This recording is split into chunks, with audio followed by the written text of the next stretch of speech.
teď potahám. Jako Maty předtím. Omlouvám se, teď jsem to pokazil. Rychle, Maty. Budu zpět, asi. A je tady Maty, já zase... Jsem trošku... Bylo to 2-0 pro ně, Maty. A pak jsem to srovnal na 2-2 a teď oni zase dali na 3-2. Chytáš? Jo, počkej! Omlouvám se, máma mě volá, abych se šel vysprchovat. Kámo, vy jste do mě bourali oba. Kámo, já se bojím, čím sorry. Já si normálně bojím, jak se ten hovor normálně. Jsem tady znovu... pardon. Ale já jsem tady... Znovu 1-2. Omlouvám se, teď to byla opravdu moje chyba. Asi vypadneme, nebo asi tenhle zápas prohrajeme a bude to 1-1 na vítězný. Ale ještě... omlouvám se, teď už se to snad nikdy nestane.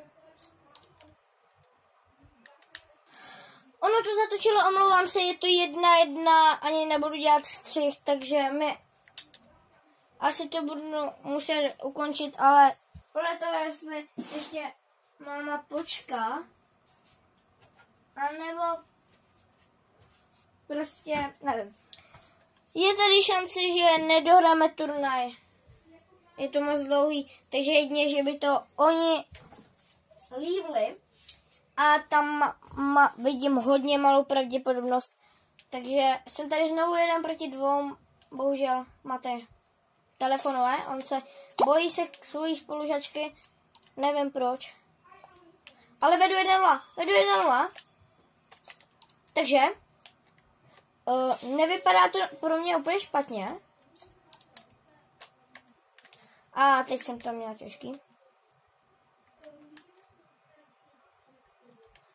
Je to 1-1. Omlouvám se lidi, ale...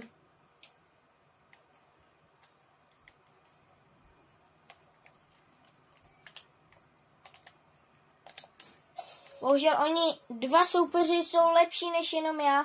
A teď jsem dal tyčku. A teď dám taky tyčku, protože prostě jsem to já.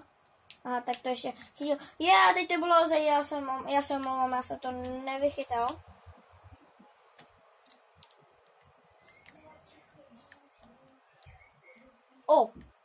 Do prčic. Lidi, omlouvám se, že se na to musíte dívat. A dost. Ty furt natáčíš? Tak lidi, omlouvám se, budu muset ukončit natáčení. Nezapomeňte do komentářů napsat, kdo hrál líp, jestli já nebo Matej. Kámo, oni mi zase volají, já se z nich asi pícnu, kámo. Ještě jestli máte radši Xbox nebo PlayStation. To je taky dobrá. Já se loučím, takže lidi, čus.